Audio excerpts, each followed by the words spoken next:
The topic for this video is buffer solutions. I will give here a basic definition for buffer solutions. So a buffer solution contains a conjugate acid-base pair.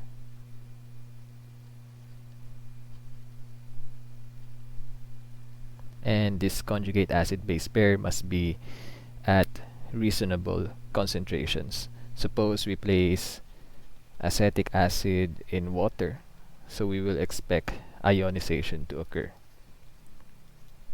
Okay, so conjugate acid-base pair can be observed when you place a weak acid or a weak base in aqueous solution. So here, hydronium ion is formed and acetate ion is formed.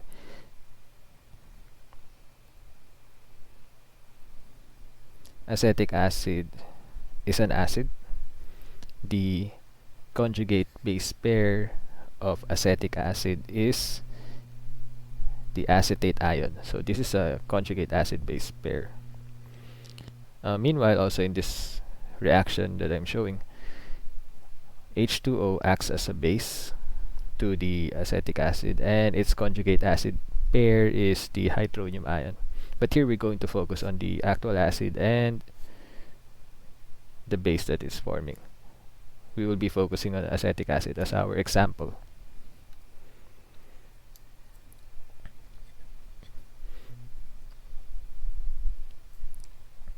For this particular reaction, the equilibrium constant expression is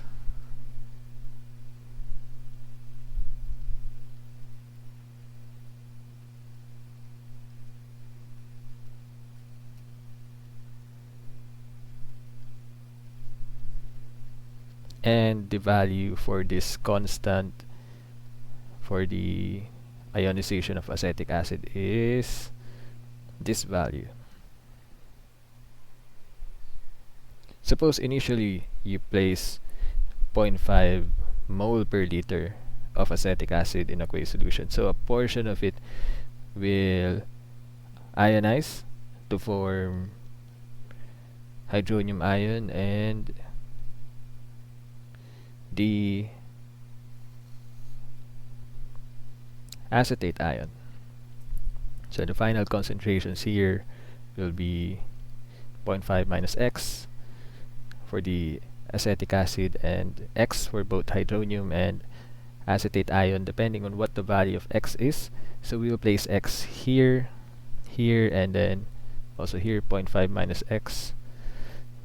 Actually, we'll place it here. And then we can solve for X. Doing so, we can get the, because X here is equal to the molar concentration of the hydronium ion formed once the acid is placed, and also to the equal to the molar concentration of the acetate ion formed. So if we solve for X, the value we will obtain is 2.991 times 10 raised to negative 3. So you can see here 0.5 minus X. The final value here is approximately near 0.5, right? So it's still near 0.5. Actually, it's 0.49. Let's write the actual value. Is equal to 0.497. And then the constant. Okay, so this is the concentration of the acetic acid, and here it's 2.991 times 10 raised to negative 3. So this is simply placing a weak acid in water creates a conjugate acid-base pair, but it is not a buffer solution because at reasonable concentration. Because you can see the difference in value. 2.99 times 10 raised to negative 3 versus 0.497. So in order to create a buffer solution, we need to increase the concentration of the base, because a buffer solution is effective in uh, the buffer solution itself. Its purpose is to be capable of neutralizing both acid and base. Okay, so that here, if you have a buffer solution, it means that if I place an acid here, there should be a base here, which is this one. There should be a reasonable concentration of the acetate ion, so that the acid placed here in the buffer solution will react with the base and then be neutralized. Subsequently, a buffer solution should also be capable of reacting with the base. For this one, we have no problem because the acid is abundant. Okay, so for that, when the base is added in the buffer solution, it will be neutralized by the acid. So the buffer solution should contain reasonable amounts of the acid and base, so that whatever situation here that we do, the buffer solution will be able to neutralize either of the acid and base. So how do we do that?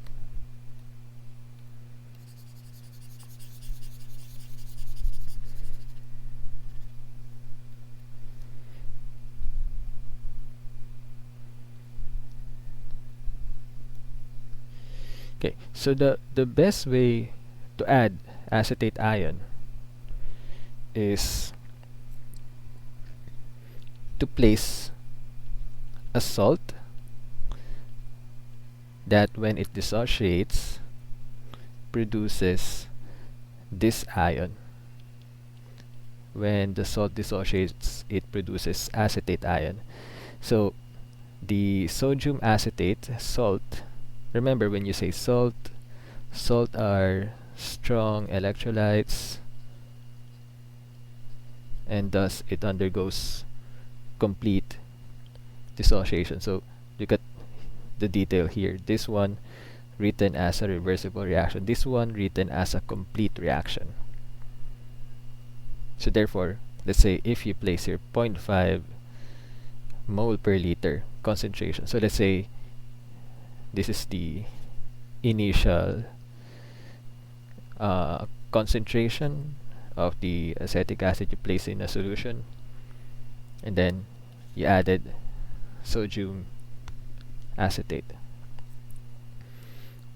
So what will happen is, I mean, for number one is this is just acetic acid alone. Okay, for number two, let's say if there is sodium acetate, what will happen is not X, this is complete dissociation. All of this sodium acetate will produce the constituent ions. And so what you will have here is that the entire salt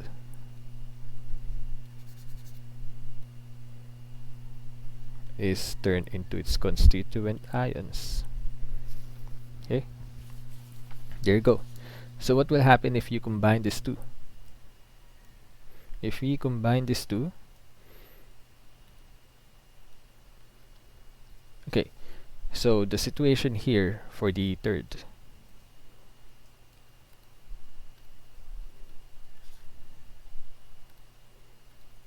okay, for the third, we start with placing 0.5 mole per liter of the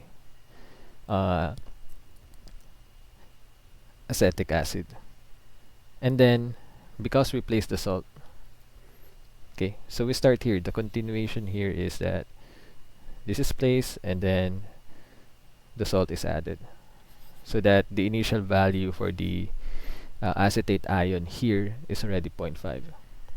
So there's still a degree of dissociation for the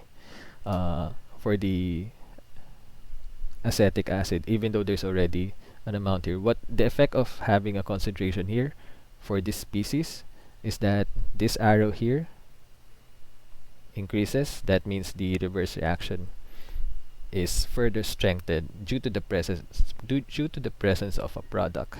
Okay, but there's still a dissociation that we need to account. Okay, so now it's 0.5 minus X, and for this reaction, it's always it's always this expression. This expression holds always for this reaction. The only difference is that now we have a 0.5 plus x here.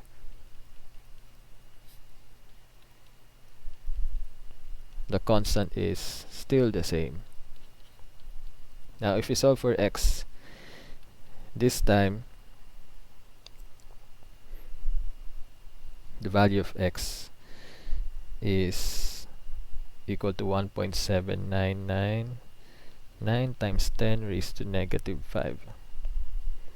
And yeah, so that is the value of x, and we can place the final values here. If we subtract 0.5 minus x, and the value of x is 1.79999, this is going to be 0.499982, and then this one is going to be 0.50001 mole per liter. As you can see here, adding this and this, okay, adding 0.5 mole per liter of acetic acid and the salt that produces acetate ion will give you reasonable concentrations of both the acid and base pair. And I actually forgot something here, which is the pH. Okay, the formula for pH is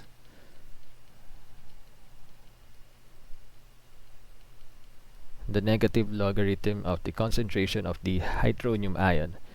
So if we solve for the pH here, when only acetic acid, when only 0.5 mole per liter of acetic acid is placed, you get a pH value of 2.52. This is when only the weak acid is present. Now, the result of the pH for this buffer solution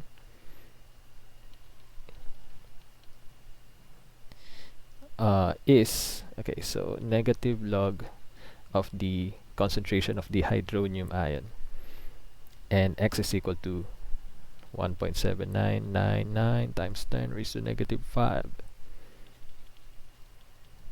The value of the pH is 4.745. So relatively higher, still in acidic range, but relatively higher than the weak acid. So this can be fixed. You can adjust the values here, do a trial and error until you get a buffer solution that is probably pH of 5, pH of 6, depending on your need. So this is just the computation I shared you, and you can use this, you can use this computation in order to actually create in the laboratory a buffer solution that you want. And you can manipulate the pH here. Just change the values of the initial concentration for the salt and for the weak acid. So that's just a concept of buffer solution. Probably I'll make a sample video wherein we start with a weak base instead of a weak acid. Okay, so I hope you learned about buffer solutions in this video. Please subscribe to my channel if you learned something. Please like the video if you learned something. So with that, thank you for watching. See you again next time.